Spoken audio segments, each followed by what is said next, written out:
청취자 여러분 안녕하십니까. YTN 라디오 수도권 투데이의 장원석입니다. 오늘 선정한 주제 2022학년도 대입 개편안입니다. 지난주 금요일에 교육부가 2022학년도 대입 개편안을 발표했죠. 정부가 4년제 대학이 수능 성적만으로 뽑는 학생을 30% 이상 뽑도록 권고하는 것이 핵심인데요. 별다른 혁신이 없어 보인다는 지적도 적지 않습니다. 잠시 뒤 일부 투데이 포커스에서는 이만기 UA 중앙교육평가이사 연결해서 관련 이야기를 나눠보겠습니다. 2부 수도권 행정탐방 코너에서는 경기도 의료 취약계층 진료, 그리고 수도권 부동산 코너에서는 서울을 비롯한 수도권의 전세시장 동향을 알아보겠습니다. 잠시 주춤했던 더위의 기세가 다시 강해지겠습니다. 폭염특보 역시 전국 대부분 지역으로 확대됩니다. 더위 대비 잘 하셔야겠고요. 그리고 19호 태풍 쏠릭이 우리나라에 영향을 줄 것으로 보입니다. 특히 남부 지역은 태풍 피해 없도록 각별히 대비 잘 하셔야겠습니다. 강한 중형급의 태풍인데요. 현재 일본 가고시마 남동쪽 해상에서 북으로 올라오고 있습니다. 이번 주 수요일 밤 늦게 제주를 거쳐서 목요일 새벽에는 전라도 해안에 닿겠습니다. 오늘 한낮 기온은 서울 34도, 대전 35도, 광주 35도, 대구가 34도를 기록하겠습니다. 2018년 8월 20일 월요일 YTN 라디오 수도권 투데이 지금 시작합니다.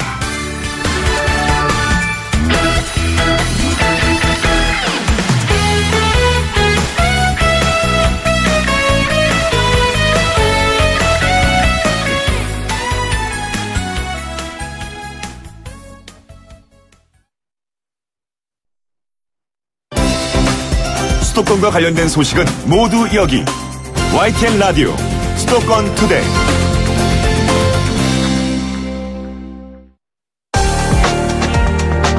투데이 포커스. 지난주 금요일에 교육부가 2022학년도 대입 개편안을 발표했습니다. 지금 중3 학생들이 치르게 될 수능부터 적용을 받는 건데요. 수능 위주 전형의 비율을 30% 이상으로 확대할 것을 대학이 권고하기로 했습니다. 쉽게 말해서 정시 확대입니다. 정부의 재정 지원 등을 이유로 정부의 권고를 따라야만 하는 대학은 35곳인데 이미 수능 비율을 30% 넘긴 대학이나 공학, 예술, 종교 등 특화대학을 제외하면은 이마저도 20개 대학이 되지 않습니다. 또 사실상 권고이기 때문에 가이드라인을 따르지 않는 대학을 제재하기도 어려워 보입니다. 전교조와 일부 교육계에서는 오히려 지금과 같이 특목고, 자사고, 강남 학군에 대한 선호도가 높아질 것이라고 우려하고 있습니다. 관련 내용 이만기 UA 중앙교육평가이사와 함께 이야기 나눠보겠습니다.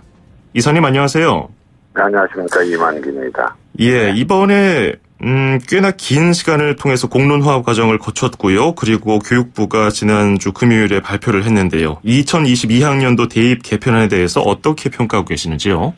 일단 저뿐만 아니고 많은 전문가들이 그 긴 시간과 예산을 들여서 한 것 치고는 좀 아쉽다는 평가를 내리고 있고요. 예.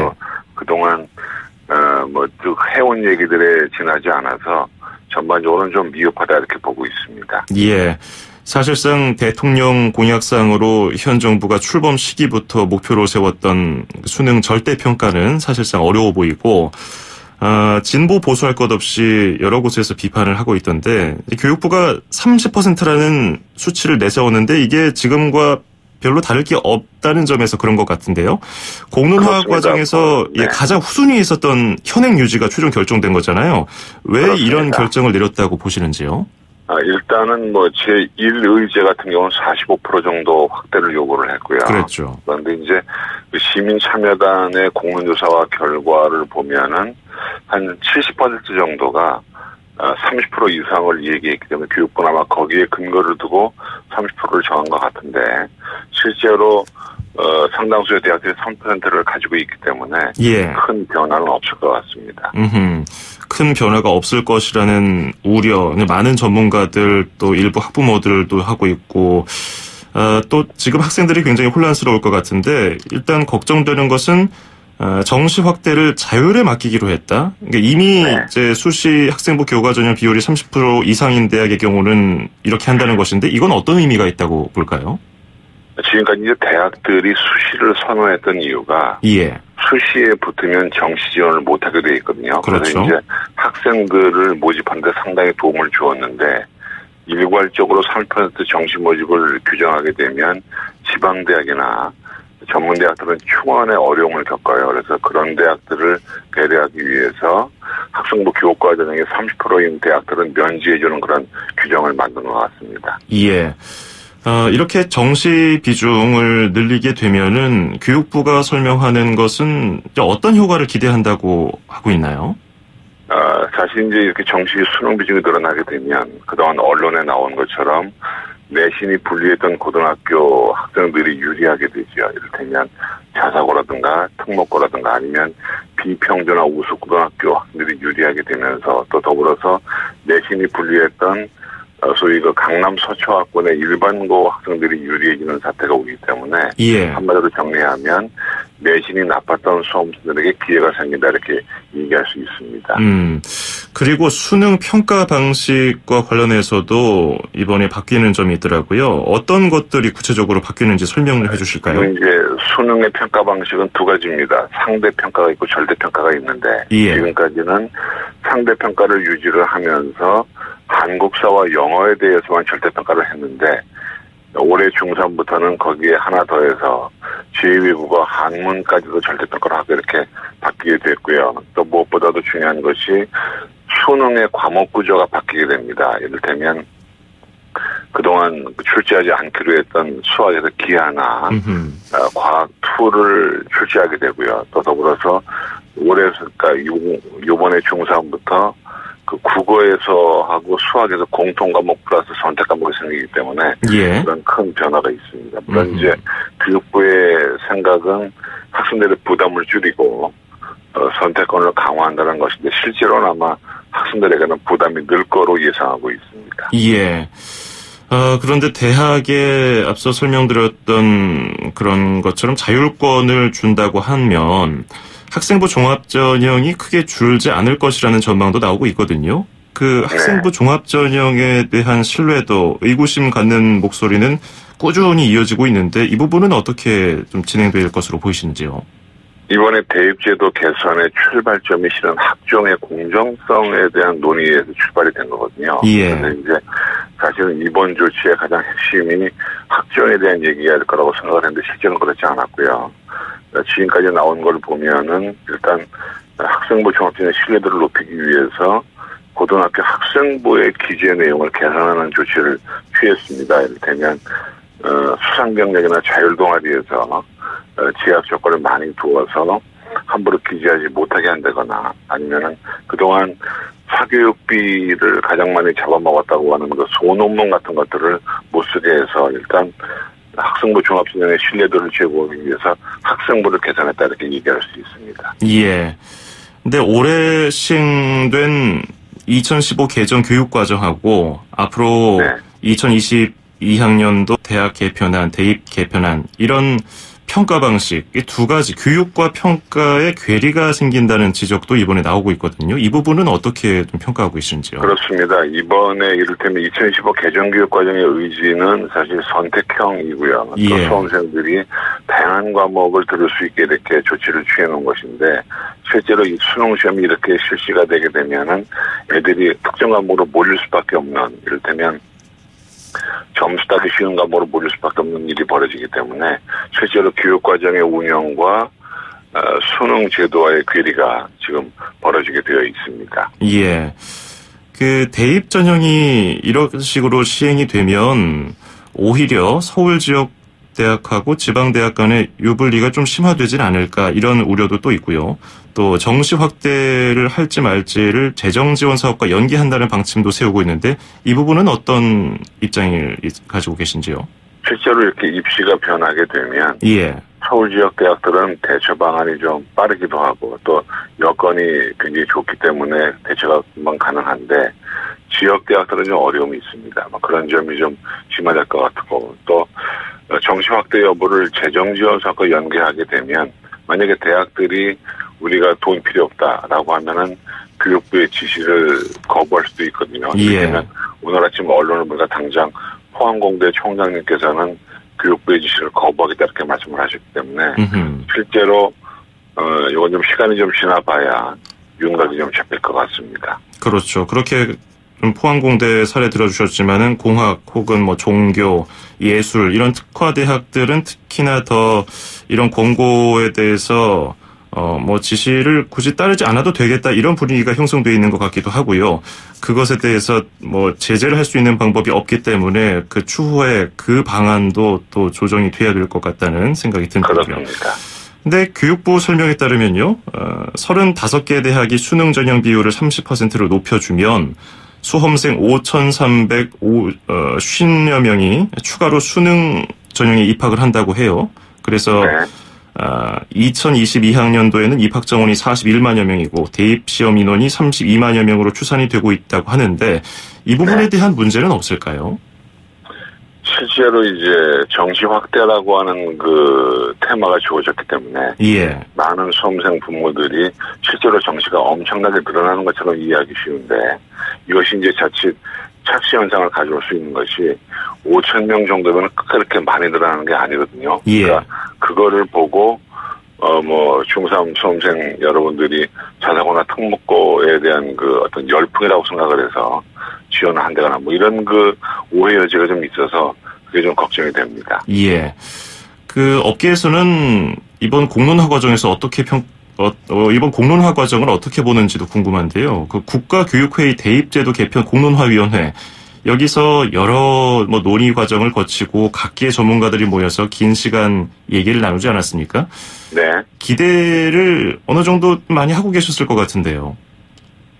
뭐 전문가들은 뭐 국가교육회라는 새로운 기구도 만들었고 그래서 상당히 큰 기대를 했었는데 실제로 나온 얘기는 뭐 그동안 나왔던 얘기에 반복에 지나지 않아서 업계는 실망스러운 면이 없지 않아 있고요. 다만 이제 이게 사교육계라고 하는 것 자체가 사실은 그 학부모들의 불안감을 먹고 자라는 그런 동물이기 때문에 실제로 이번 조치로 사교육계에 미치는 영향 자체는 그렇게 나쁜 신호는 아닙니다. 하지만 전반적인 공교육계를 이렇게 돌아보게 되면은 실은 정시 확대의 시그널이라고 하는 것 자체가 2015 개정교육 과정의 취지를 좀 무색하게 만드는 면이 없지 않아 있기 때문에 일각에서는 그런 점을 좀 염려하고 있습니다. 예. 그런 점에서 제가 뭐 이런 부분하고 수능과 EBS 연계율이 현행보다 좀 줄어들었다는 면, 이 부분이 오히려 사교육계에는 긍정적으로 받아들일 수도 있을 거라고 보이는데 이건 어떻게 보시는지요? EBS 교재에서 연계가 70%가 지금 이어지고 있지 않습니까? 그래서 사실 이렇게 50%로 낮추게 된 이유 자체가 학교 교실이 분화되고 있다. 학교 교실이 교과서 위주로 수업하는 것이 아니라 EBS 교재 위주로 수업한다가 문제가 돼서 이렇게 바꾸게 되는 건데 실제로 50% 이외에는 또 EBS 교재에서 나오는 것이기 때문에 사실은 반은 EBS 교재, 반은 EBS 교재 외란 말입니다. 그러니까 뭐 일부 사교육계에서 이제 그 50%의 어떤 캐치프레이드를 걸고 수험생을 모집할 수 있겠죠. 예. 자, 지금 중3 학생들 그리고 중3 학생들을 두고 있는 학부모님들은 고민이 참 많을 것 같은데 글쎄요, 지금 시작점도 못 잡고 계실 것 같아요. 어떤 식으로 준비를 해야 된다고 보시는지요?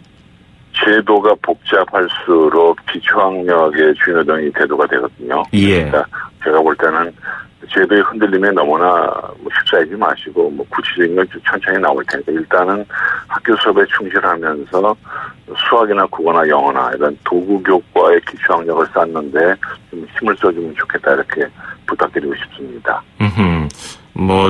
초등학교 때부터 많은 책도 읽고 기초학력을 좀 탄탄히 다지기 위해서 여러 가지 공부를 하고 있겠지만은 대입과 관련해서 고민이 많은 또 학부모들, 학생들은 특목고, 자사고에 특화된 공부를 하고 그것만 굉장히 열심히 파지 않습니까? 그것에 대한 문제점에 대한 우려도 있는데 특목고 선호도가 계속해서 높아질 것이라는 우려, 이거 어떻게 보시는지요? 저는 거기에 동의하지 않고 있고요. 일단 아무리 정시 모집이 확대가 된다고 하더라도 일단 입시의 대세는 수시이기 때문에 수시는 내신 위주의 전형이 굉장히 큰 어떤 범위를 차지하고 있거든요. 따라서 제가 볼 때는 이번 조치, 그러니까 이번 개선안으로 인해서 그동안 마음먹지 않았던 수험생들이 자사고나 특목고에 진학하는 것은 합리적이지 않다고 보고 있고요. 그동안 본인이 마음먹었던 대로 계획에서 지원하면 몰라도 이번 조치에 따라서 뭔가 방향을 바꾸는 것은 바람직하지 않다 이렇게 보고 있습니다. 그렇군요.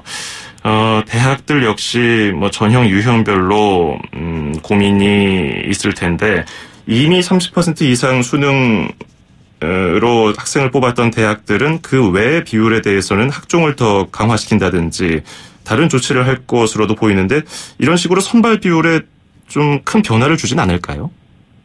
아마 대학들이 이제 고민을 하겠습니다만은 선발 비율 자체를 확 바꾸기에는 무리가 좀 따를 겁니다. 그래서 아마 지금 기한 자체가 중3애들이 고등학교 2학년이 되는 4월까지만 발표하면 되기 때문에 아마 대학들은 지금부터 고민에 들어갈 것 같습니다. 그렇군요.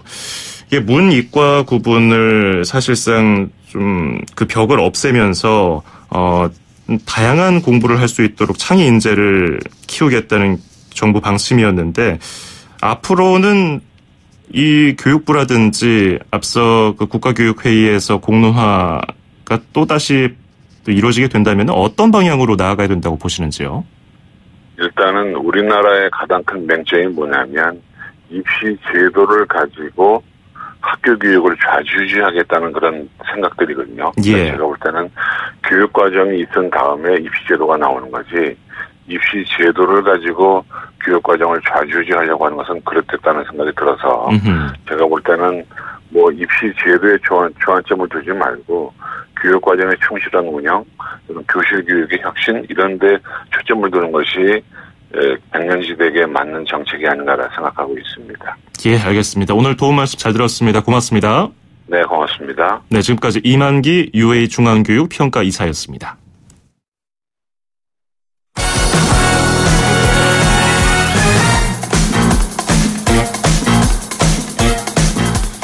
수도권 뉴스 브리핑입니다.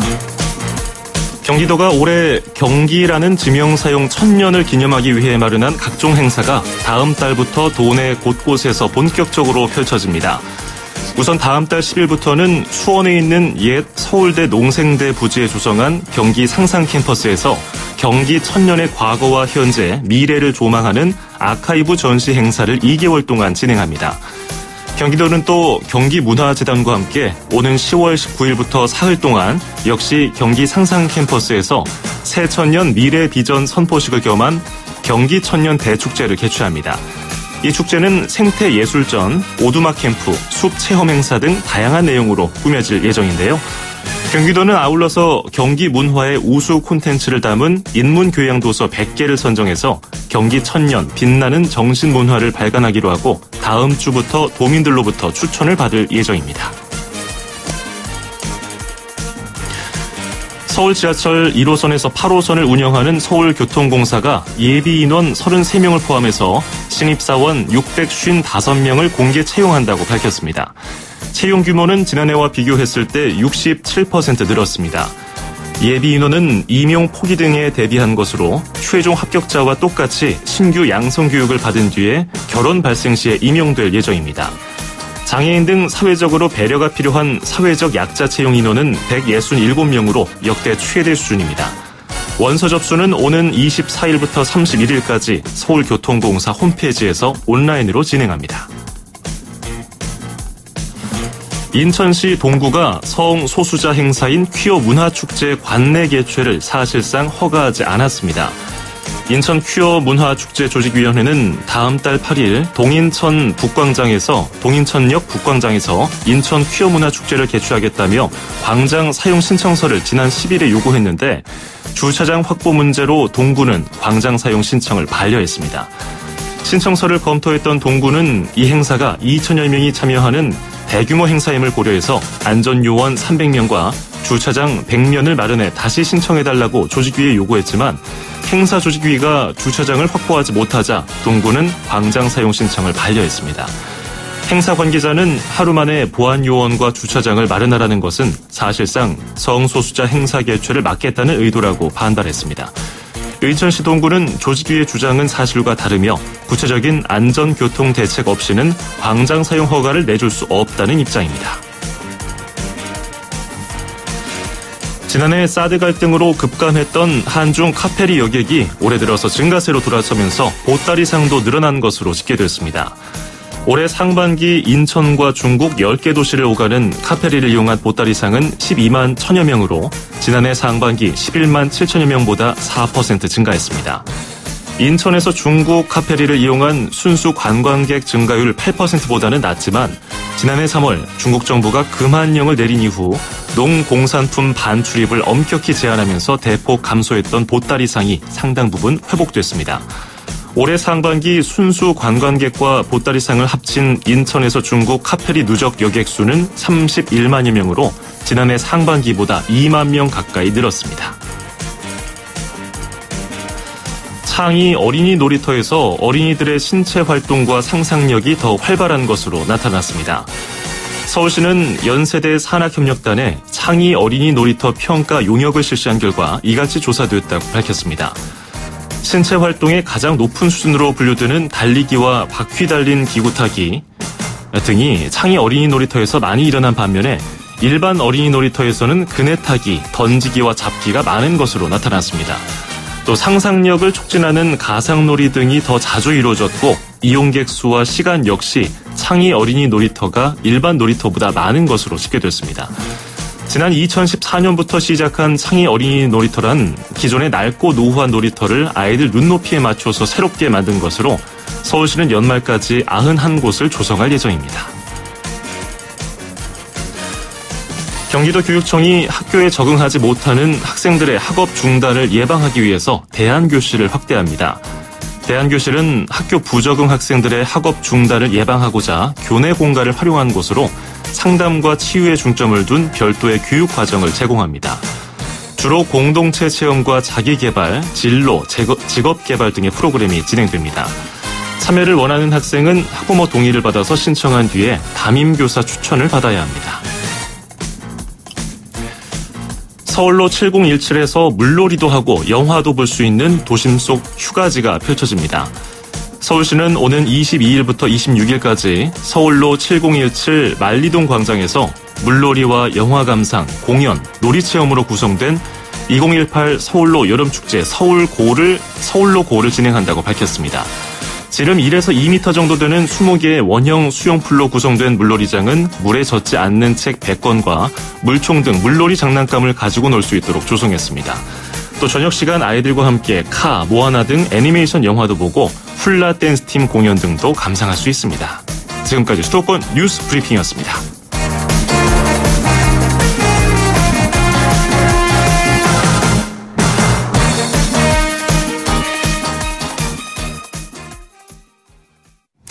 네, YTN 라디오 수도권 투데이 1부는 여기서 마무리하고요. 잠시 뒤 2부에서 뵙죠. 2,500만 수도권 청취자를 위한 모든 소식이 한자리에 YTN 뉴스 FM 수도권 투데이. FM 94.5MHz YTN 라디오 수도권 투데이 듣고 계시고요. 저는 아나운서 장원석입니다. 2부에서는 수도권 행정탐방 경기도 의료 취약계층 관련 이야기 들어보고요. 그리고 수도권 부동산 코너에서는 서울을 비롯한 수도권의 전세시장 동향을 알아보겠습니다. 40초 뒤에 뵙겠습니다. 음악과 수도권 뉴스가 한방에 수도권 전문 방송 수도권 투데이.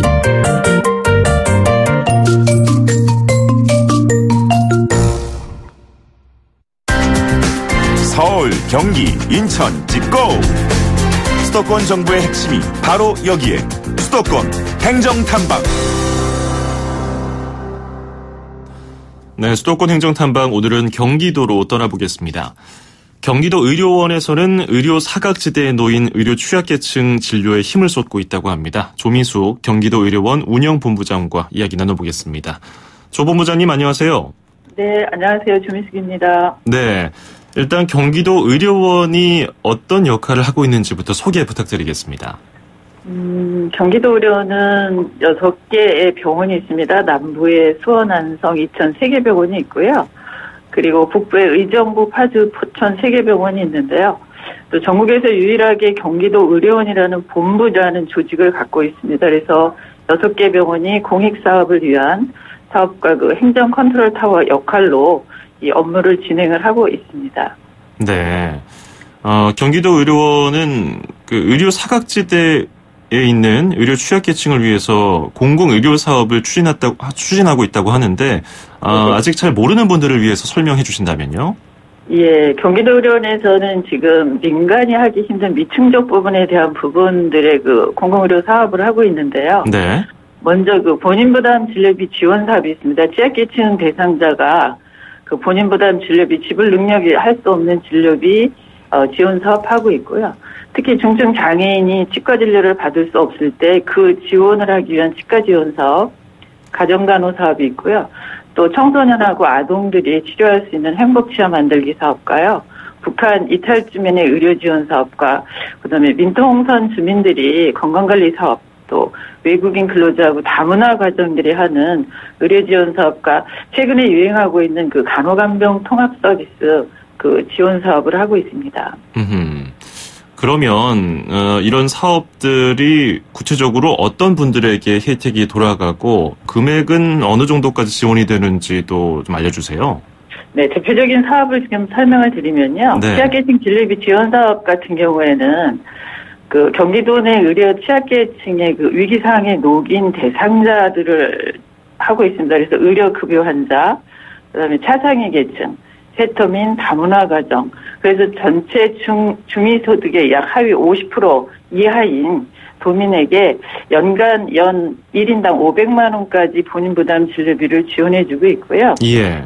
그다음에 중증 장애인 치과 사업 같은 경우에는 중증 장애인이 우리나라 현실상 한 번도 치과 진료를 받지 못하는 경우가 굉장히 많습니다. 어허. 그래서 한 번을 전신마취를 해서 그분들이 모든 치과를 진료할 수 있는 시스템을 지금 운영을 하고 있습니다. 그래서 1인당 이것까지 150만 원 정도까지 지금 본인 부담 지원 사업을 지원해주고 있고요. 아하. 이거 중증 장애인분들 네. 예, 말씀해 주시죠. 네네. 그리고 그 민선출기, 경기도 민선출기 공약에도 들어가 있는데요. 행복치아 만들기라는 사업이 있습니다. 그래서 이거는 그 아동, 청소년들에게 그 매년 치과 치료를 해주고 있는데요. 예. 우리나라 치과 진료는 사실은 그 보장성이 매우 낮은 그 대로 운영이 하고 있어서 부모가 경제력이 없으면 치과는 비급여가 너무 많아서 치과 치료를 할 수 없는 상황들이 많습니다. 그래서 이 구강 건강의 불평등이 사실은 굉장히 심화되고 있죠. 그래서 이런 부분에 있어서 저희가 그 취약계층 아동들에게도 연 150만 원의 사업비로 사업을 지원해주고 있습니다. 그렇군요. 그 청소년기 그리고 그 이제 유치해서 연구지로 갈 때 그때도 치아를 위해서 치아 관리를 위해서 치과를 많이 찾잖아요. 그런 경우에 또 많이 부담이 될 수도 있는데 그 경우에 치과 진료에 대한 좀 지원이 이루어진다는 점 설명해 주셨고 좀 놀라운 점은 중증 장애인들 중에서 일생에 한 번 치과 진료를 제대로 받지 못하는 분들도 계시다는 게 굉장히 안타까운 현실인데 이런 분들을 위한 치료 시스템 지원하는 것 앞으로 좀 더 확대가 됐으면 좋겠네요. 지금까지는 얼마나 많은 분들이 지원을 받고 있었습니까? 2017년도 같은 경우에 그 취약계층 진료비 사원의 경우에는 약 36,600명 정도가 저희가 9억 원의 그 본인 부담금을 지원을 해줬고요. 예. 그다음에 이 중증 장애인 치과 같은 경우에는 약 757명한테 1억 7천만 원을 지원했습니다. 근데 지금 이런 사업들을 보면 2018년도에 들어와서는 수요가 굉장히 많이 늘어났습니다. 약 2017년도 대비 2배가 늘어나서 취약계층 진료비 지원 사업인 경우에는 약 벌써 상반기에 3만 4천 명 이상의 치료를 받았고요. 본인 부담도 지금 5억 1천만 원 이상이 발생을 하고 있습니다. 또한 중증 장애인 치과 같은 경우에도 작년에 757명에서 올해는 상반기에 456명을 치료를 했고요. 예. 약 7억 7,700만 원의 사업비를 진행하고 있습니다.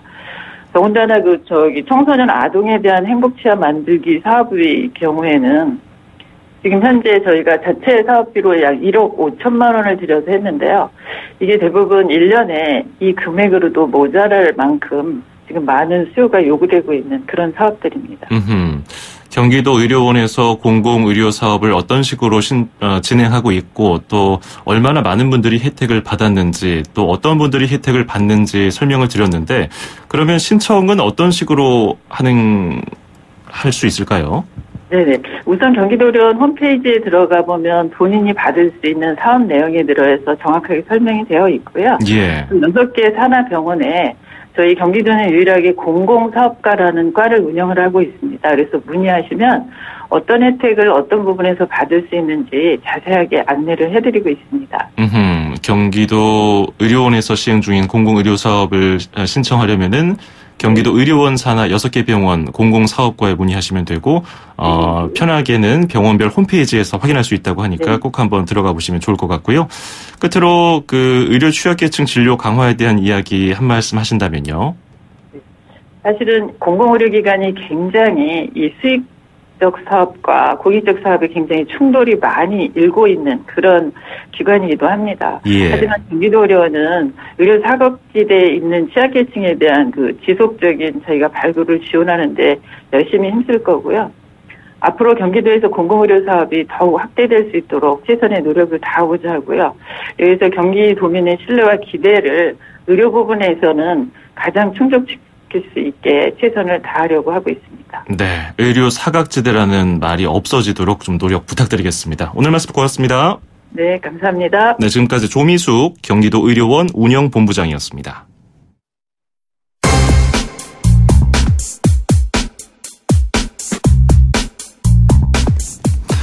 네, 계속해서 수도권 부동산 소식 이어갑니다. 함영진 직방 빅데이터 랩장 연결하겠습니다. 랩장님 안녕하세요. 네, 안녕하세요. 네, 요즘에 수도권 아파트 전세 시장 가격 움직임이 어떤지 좀 살펴보려고 하는데요. 매매 시장과 달리 가격은 좀 안정됐지만은 오히려 가격이 떨어지는 지역도 있나 보군요. 예, 그렇습니다. 올해 들어 7월까지 서울 아파트 전세 가격은 0.66% 떨어졌고, 그리고 경기도는 2.05%나 하락했습니다. 인천도 1.15% 전세 가격이 떨어졌는데요. 예. 특히 같은 시기 경기도 남부권의 안성시는 무려 한 10.09% 하락했고요. 공급량이 많다고 할 수 있는 오산, 안산, 평택, 구리시 같은 경우도 각각 작게는 4%에서 9%까지 전세값이 떨어진 상황입니다. 여름 비수기 여파도 있고 또 아파트 입주량이 이제 신규 공급으로 많이 쏟아지는 지역에서는 전세 매물이 많아지면서 가격이 떨어지는 움직임도 나타나는 것으로 보여집니다. 네. 특히나 경기도 쪽 아파트 입주 물량이 많다고 하는데 그 경기 남부권은 입주 폭탄이다 이런 얘기도 있더라고요. 실제 8월부터 12월까지 경기도 아파트 입주 물량은 64,076가구나 됩니다. 예. 월 평균으로 따지면 13,000가구씩 달하는 물량이 이제 매달 입주를 하고 있는데요. 입주 물량이 많은 곳은 아무래도 전세값이 매매값에도 영향을 미치면서 약세를 보이고 있습니다. 경기 남부권 중에서 화성시를 필두로 시흥, 하남, 안산, 김포, 용인, 의정부 이런 지역 입주 물량이 많은 상황이라서 이들 지역은 전세 가격 하방 압력이 지속되고 있고요. 주로 아파트 분양 계약자들이 기존 주택 매각에 어려움을 겪거나 또 잔금 대출을 마련하지 못해서 잔금을 마련하기 위해 전세 매물을 쏟아내는 것이 가장 큰 원인으로 분석됩니다. 그렇군요. 근데 갑자기 질문 드리다가 생각이 나는 건데 뉴스 보니까 역전세난이 우려될 정도로 전세값이 방금 설명해 주신 것처럼 안정이 됐는데 은행에서 전세 대출을 받는 것은 늘고 있다는 내용이 있었거든요. 이거를 주택 구입 자금으로 활용하는 경우가 늘었다는 분석도 있던데 업계에서는 이거 어떻게 보고 계시나요? 실제 전세 대출이 는 것은 이제 전세 가격 하락과 영향이 있습니다. 네. 특히 이제 세입자 입장에서는 매달 임대료를 부담해야 되는 월세보다는 목돈을 유지할 수 있는 전세를 선호하는 경향이 많죠. 예. 그래서 전세 같은 경우 오히려 최근 들어 입주량이 많은 지역에서는 새 아파트를 좀 저렴하게 들어갈 수 있기 때문에 이럴 때는 대출을 은행 저금리를 이용해서 받아서 전세금을 올려주고 아니면 전세를 마련해서 임대차로 들어가려고 하는 전세 수요가 많아지기 때문에 상대적으로 전세와 관련된 대출도 늘어날 수밖에 없다고 보여집니다. 그렇군요. 심지어 서울 강남 3구도 올해 들어서 전세값이 약세라고 하던데 일부 세입자들은 집주인을 못 믿겠다면서 오히려 전세보다 준 전세로 들어가는 세입자도 있다고 하더라고요. 그렇습니다. 이제 말씀드린 대로 세입자의 경우는 이제 월세보다 임대료 부담이 적은 전세를 선호하는 경우가 많은데요. 예. 오히려 전세 가격이 비싼 서울 강남 4개구 같은 경우는 올해 들어서 전세값이 3.2%나 빠지자 일부 세입자는 전세 보증금 반환 위험을 줄이는 그래서 준전세를 원하는 경우도 있다고 합니다. 이건 일정 부분 좀 특수성이 있다고 보여지는데요. 서울 부동산 정보광장에 따르면 이달 16일 기준 강남 3개구의 준전세 하루 평균 계약 건수가 29.75건으로 지난 6월이나 7월에 비해서 줄곧 늘어나고 있는 상황입니다. 예. 근데 준전세는 일종의 이제 월세 상품이라고 할 수 있는데요. 전세금 상승분을 일부 월세로 돌리는 것이기 때문에 매달 지출이 발생하는 부담이 있지만 상대적으로 전세가를 낮춰서 강남과 같이 전세금이 비싼 지역에서는 한 번에 전세 보증금을 날리지 않을 수 있는 오히려 뭉칫돈인 전세 보증금을 좀 더 안전하게 지킬 수 있는 방법이기 때문에 네. 오히려 일각에서는 전세를 선호하는 것 때문에 월세에서 전세로 올라가는 수요도 있지만 반대로 고가 전세가 많은 지역에서는 전세 가격이 빠지면서 내 보증금을 지키기 위해서 오히려 준전세, 반전세 이런 매물을 찾는 수요도 있다고 하네요. 그렇군요. 그리고 그 세입자들이 걱정하는 것 중에 하나가 내 전세금을 돌려받지 못하는 이른바 깡통 전세가 될까 걱정하는 건데 그로 인해서 많은 분들이 그 전세금 반환 보증 상품 가입을 하고 있는데 이 증가세가 꽤 높나 보군요. 그렇습니다. 지난 한 3년에서 4년간 이제 전세를 끼고 집 사는 갭 투자가 크게 성행한 이후에 전세 가격 하락이 이어지면서 오히려 이제 깡통 전세, 역전세 우려가 커지기 때문에 예. 사실상 이제 전세입자의 필수 가입이 바로 이제 전세금 반환 보증 상품으로 떠오르고 있는데요. 최근 몇 년간 가입이 꾸준하게 늘고 있습니다. 이제 수도권 같은 경우는 2014년 16,816세대였던 가입자가 지난해 같은 경우는 23,559세대 정도로 늘었고요. 올해 상반기에도 11,355세대가 전세금 반환 보증 상품에 가입했기 때문에 남은 반기 정도의 추가적인 가입자가 는다고 보면 거의 작년 수준의 가입자를 기록할 전망입니다. 그렇군요. 이 밖에 세입자들이 전세 보증금을 지키기 위해서 꼭 알아둬야 할 내용이 있을까요? 일단 이사하시자마자 전입신고와 확정일자를 받아서 대항력을 갖추시는 것이 가장 중요하고요. 네. 가능하다면 이제 집주인 동의를 얻어서 전세금 설정 등기로 안전장치를 마련하실 수도 있는데요.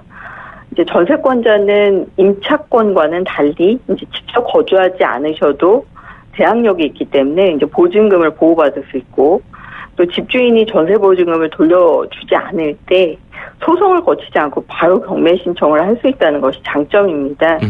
대신 이제 집주인 동의를 얻어야 되는 것이 이제 전세권 설정 등기를 할 수 있는 근본적인 좀 한계가 될 수는 있는데요. 예. 특히 이제 전세금 반환 보증이라든지 전세권 설정 등기 이 두 가지 모두 세입자가 일정 부분 추가 비용을 지불해야 하기는 하지만 비교적 요즘 전세가가 굉장히 높잖아요. 예. 거의 이제 집값의 한 70% 정도 되는데 고가의 전세 보증금을 지킬 수 있는 안전판이라는 점에서는 저는 세입자분들은 가입을 고려해 볼 만하다고 보여집니다. 근데 임대차 계약 기간이 만료됐지만 아직 집주인에게 보증금을 받지 못한 경우가 생길 수가 있어요. 아무리 이렇게 준비를 잘 하더라도.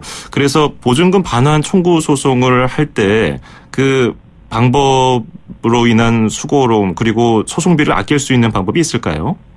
일단 이제 계약 기간이 만료되었음에도 임대 보증금을 받지 못했다면 이제 반환받을 때까지 계속 거주할 수는 있습니다. 네. 대신 이제 월세 계약이라면 매달 월세는 지불해야 되는데요. 근데 이제 보증금을 반환받지 못한 상태에서 이사를 가셔야 된다면 일단 점유를 유지한 상황에서 임차권 등기 명령을 신청하시면 됩니다. 임차권 등기 명령을 신청하지 않고 점유를 이탈하게 되면 이제 대항력이라든지 우선 변제권에 문제가 생길 수 있기 때문에 반드시 주의하셔야 되고요. 예. 그리고 보증금 반환 청구 소송은 이제 계약서만 가지고도 사실 이제 계약 조건이나 임대차 기간 만료를 충분히 증명할 수 있기 때문에 꼭 이제 변호사나 전문가 없이도 소송이 가능하다는 이점이 있습니다. 대한민국 법원의 나홀로 소송 사이트를 보시면 거기 임대차 보증금 소장 작성하기 코너가 있거든요. 여기에 이제 이런 코너에 플로우를 잘 따라가다 보면 뭐 기본적인 인지세, 송달료 같은 비용만 부담하기 때문에 다소 소송비를 낮추실 수는 있을 것으로 보여지는데요. 대신 소송으로 가게 되면 최대 이제 6개월 이상 재판 과정이 걸리기 때문에 그에 따른 세입자의 불편은 감수하셔야 될 것으로 보여집니다. 예, 오늘 설명 잘 들었습니다. 고맙습니다. 예, 감사합니다. 네, 지금까지 함영진 직방 빅데이터 랩장이었습니다.